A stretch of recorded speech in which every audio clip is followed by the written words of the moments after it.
दोस्तों नमस्कार। आजकल मैं बात कर रहा हूँ पाताल लोक वेब सीरीज के सीजन 2 के लास्ट एपिसोड में हमने देखा डेनियल एक सुनसान घर में जाता है और 3 लोग वहाँ छिपे होते हैं। वो तीनों को शूट कर देता है। एपिसोड 4 की शुरुआत में हम रोज को देखते हैं जो वहीं नागालैंड की गलियों में घूम रही होती है, लेकिन वो अपने चेहरे को मास्क से कवर करके रखती है। तो एक लड़के से मिलती है और उससे ड्रग्स खरीदती है। अब सीन शिफ्ट होता है और हम उस क्राइम सीन को देखते हैं जहाँ कल डेनियल ने 3 लोगों को शूट किया था। अभी वहाँ मेघना, हाथीराम और अंसारी की टीम होती है। तो वहाँ लोकल का पुलिस ऑफिसर बताता है ये 3 वही लोग हैं जिन्होंने वो वीडियो रिलीज किया था। और वही अंसारी उनके हाथों पर एक टैटू देखता है। जब वो चेक करता है तो सेम टैटू तीनों लोगों के हाथों पर बना होता है। और वही मेघना बाहर मीडिया वालों से बात कर रही होती है। उनको बोलती है कि इन्वेस्टिगेशन अभी चल रही है, जैसे ही कोई अपडेट मिलेगा हम आपको इन्फॉर्म करेंगे। अब सीन शिफ्ट होता है और हम अंसारी को देखते हैं जो इंटरनेट पर 15 दिसंबर 1997 की डेट डालकर सर्च करता है। तो उसे नागालैंड में हुई एक घटना के बारे में पता चलता है जो कि एक अनाथालय से जुड़ी हुई थी।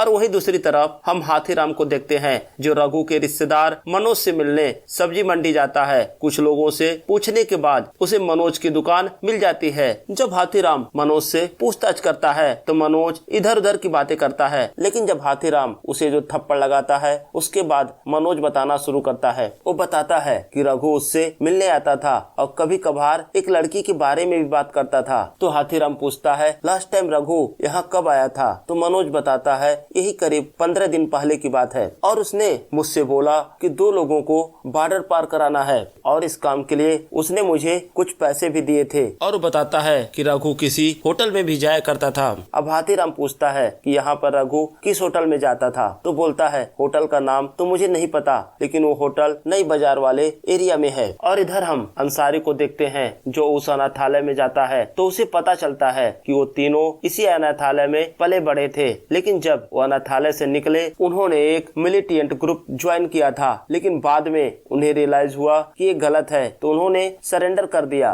अनाथालय का मैनेजर अंसारी को वो फोटो भी दिखाता है जिसमें उन लोगों की सरेंडर करते हुई तस्वीर खींची गई थी। अब अंसारी हाथीराम को कॉल करता है और उसको बताता है कि इन तीनों ने काफी पहले ही सरेंडर कर दिया था। तो हाथीराम पूछता है जब उन्होंने सरेंडर कर दिया था तो थाम को मारने दिल्ली क्यों पहुंच गए? और अंसारी बोलता है सबसे इम्पोर्टेंट बात यह है उन लोगों ने कपिल रेड्डी के सामने सरेंडर किया था। और तब तक हाथीराम नई बाजार पहुंच जाता है तो देखता है नई बाजार में जो होटल होता है वो भी कपिल रेड्डी का होता है। इस केस की कई सारी कड़ियां जाकर कपिल रेड्डी पर ही खत्म हो रही थी। अब हाथीराम कपिल रेड्डी की वाइफ ग्रेसी से मिलने जाता है, लेकिन रिसेप्शन पे उसे बताया जाता है कि आज वो पूरे दिन मीटिंग में बिजी हैं। तो हाथीराम डायरेक्ट उसकी मीटिंग में पहुंच जाता है। ये बात ग्रेसी को अच्छी नहीं लगती। तो ग्रेसी बोलती है ऑफिसर आपको पता है मैं एक इम्पोर्टेंट मीटिंग में हूँ। तो हाथीराम बोलता है इस आदमी का नाम रघु पासवान है और ये थॉम मर्डर केस में सस्पेक्ट है और जहाँ तक मुझे पता चला है कि ये हर महीने आपके होटल में आता था। तो ग्रेसी अपने एम्प्लॉय को बोलती है कि इनको सीसीटीवी का एक्सेस दे दिया जाए और ये फोटो तुम पूरे होटल में सारे एम्प्लॉय को दिखाओ, देखो कोई इसे पहचानता है क्या। जब हाथीराम वहाँ से जाने लगता है तो ग्रेसी बोलती है ऑफिसर नेक्स्ट टाइम जब भी आप यहाँ आना तो अपॉइंटमेंट लेकर ही आना। और वहीं हाथीराम नोटिस करता है कि रेड्डी का अकाउंटेंट जैसे ही रघु का फोटो देखता है चौंक जाता है। तो हाथीराम होटल के बाहर उसका इंतजार कर रहा था, लेकिन तभी हाथीराम की वाइफ का कॉल आ जाता है। तो हाथीराम अपनी वाइफ से बातें करने लगता है। उसकी वाइफ पूछती है कि क्या तुम सिद्धार्थ के बर्थडे पर आ रहे हो, क्योंकि ये उसका 18वां जन्मदिन है और मैं चाहती हूँ कि उसका 18वां जन्मदिन हम अच्छे से मनाएं। हम सब उससे मिलने हॉस्टल जाएंगे। तो हाथीराम बोलता है मैं कोशिश कर रहा हूँ लेकिन कुछ कंफर्म नहीं है। उसकी वाइफ नाराज होकर फोन डिस्कनेक्ट कर देती है। और इधर हम देखते हैं अब रेड्डी का अकाउंटेंट बाहर आता है और जैसे ही अपनी कार में बैठता है तो हाथीराम उसे पकड़ लेता है और उसे पुलिसिया अंदाज में धमकाता है। तो बताता है मैं रघु को जानता हूँ, वो हर महीने इस होटल में आता था और मैं उसे 1 लाख रुपए देता था। रेड्डी साहब का ऑर्डर था कि बिना सवाल जवाब किए उसे हर महीने 1 लाख रुपए देने हैं और सर इससे ज्यादा मैं कुछ नहीं जानता। पैसे की बात सुनकर हाथीराम को झटका लगता है। अब हाथीराम अंसारी से मिलता है और वो दोनों एक बार में जाते हैं और ड्रिंक करते हैं। तो अंसारी हाथीराम से पूछता है कि सर आखिर रेड्डी के होटल में आज हुआ क्या था? डीसीपी सर काफी भड़के हुए थे। तो हाथीराम बोलता है कि अगली बार जब डीसीपी साहब का कॉल आए तो तो उन्हें बताना कि रघु हर महीने रेड्डी के होटल में जाता था और वहाँ से 1 लाख रुपए उठाता था। तो अंसारी बोलता है लेकिन हमें बताया गया था रघु हर महीने रोज को 50,000 रुपए देता था, तो बाकी के 50,000 कहाँ गए? वही अंसारी बोलता है कि मुझे रघु और रोज का एक गेम नहीं समझ में आ रहा है। अगर उन्हें मर्डर करके बॉर्डर क्रॉस करना था तो रघु अपने रिश्तेदार मनोज से मिलने दोबारा क्यों नहीं आया? अब अंसारी वॉशरूम चला जाता है और तभी उसका फोन रिंग करने लगता है। तो हाथीराम देखता है एक कॉल अंसारी के गर्लफ्रेंड का था। उसने अपने गर्लफ्रेंड का नाम यू के नाम से सेव कर रखा है। पहले तो हाथीराम फोन नहीं पिक करता, लेकिन जब वो देखता है कि कॉल लगातार आ रही थी तो पिक कर लेता है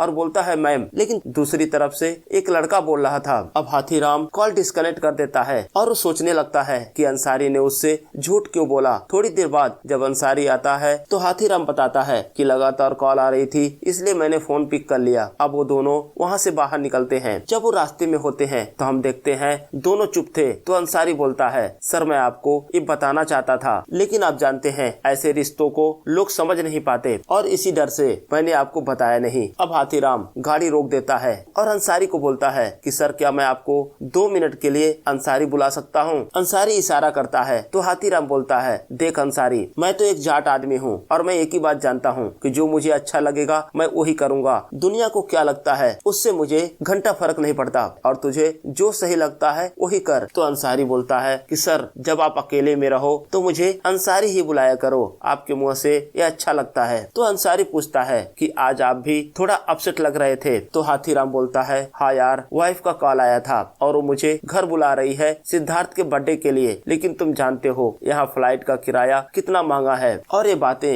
वो समझ नहीं पाई और नाराज हो गई। अब सीन शिफ्ट होता है और हम देखते हैं अगली सुबह रहमान हाथीराम से मिलने आता है और वो बोलता है कि सर जल्दी तैयार हो जाओ, आपके फ्लाइट का टिकट अंसारी सर ने कल ही बुक करा दिया था। अब हाथीराम रेडी हो जाता है लेकिन काफी इमोशनल भी हो जाता है ये सोचकर कि अंसारी उसका कितना ख्याल रखता है। अब एयरपोर्ट पहुंचकर हाथीराम अंसारी को कॉल करके थैंक यू बोलता है। तो अंसारी बोलता है सिद्धार्थ को मेरी तरफ से बर्थडे विश करना। अब सीन शिफ्ट होता है और हम कपिल रेड्डी को देखते हैं जो कि उस नागालैंड बिजनेस समिट के मीटिंग में होता है और वही उसे बार बार रूबेल का कॉल आ रहा था। जब कपिल रेड्डी रूबेल का फोन पिक करता है तो रूबेल बोलता है कि मुझे मेरे पैसे चाहिए। तो कपिल बोलता है मुझे थोड़ा समय चाहिए पैसों को अरेंज करने के लिए। और हमें यहाँ ये पता चलता है कि जोनाथन ने अपने बहुत सारे पैसे रेड्डी के बिजनेस में इन्वेस्ट कर रखे हैं, लेकिन रेड्डी जोनाथन के मरने के बाद उसके पैसे वापस नहीं करना चाहता था। वो चाहता था कि अपने सारे होटल बेचकर यहाँ से किसी यूरोपियन कंट्री में सेटल होना। अब सीन शिफ्ट होता है और हम देखते हैं रुबन के गुंडे उस आदमी के घर पहुँचते हैं जो रेड्डी का होटल खरीदने वाला था।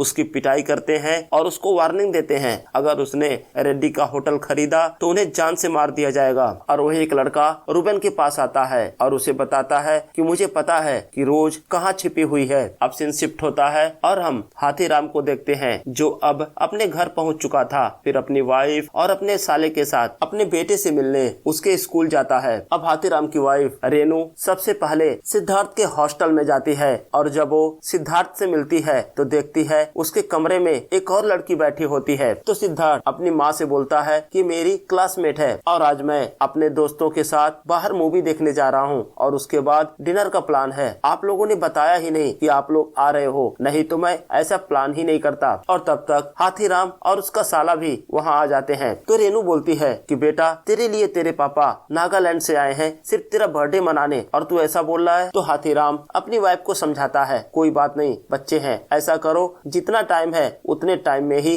हम लोग केक काट लेते हैं और सेलिब्रेट कर लेते हैं। और वही दूसरी तरफ हम अंसारी को देखते हैं, वो अपने होटल के कमरे में होता है। तभी रहमान वहाँ आता है अंसारी की गाड़ी का चाबी वापस करने और उसी समय अंसारी को एक कॉल आता है जिसमें एक औरत बोलती है कि मुझे पता है कि रोज कहाँ छिपी हुई है। वो अंसारी को अपना नाम तो नहीं बताती लेकिन रोज कहाँ छिपी है उसका एड्रेस बताती है। अब अंसारी हाथीराम को कॉल करता है लेकिन हाथीराम का बेटा अभी केक काट रहा होता है तो सोचता है बाद में बात करूंगा। वो अंसारी के कॉल को पिक नहीं करता। तो अंसारी एसपी मेघला को कॉल करता है लेकिन वो भी अंसारी का फोन जानबूझकर पिक नहीं करती। अब हमें रोज को दिखाया जाता है वो अपने घर पर अकेली होती है, तभी उसके पास रूबेन आ जाता है। रूबेन के लोग अब रोज को मारने ही वाले थे, तब तक वहाँ अंसारी आ जाता है और रोज को बचाकर वहाँ से निकालता है। और इस दौरान उसकी फाइट रूबन के गुंडों से होती है, लेकिन अंसारी रोज को अपनी गाड़ी में बिठाकर वहाँ से लेकर भागता है। अब रास्ते में अंसारी बोलता है, मैं तुम्हें जोनाथन के मर्डर के इल्जाम में अरेस्ट करता हूँ। तभी एक गोली चलती है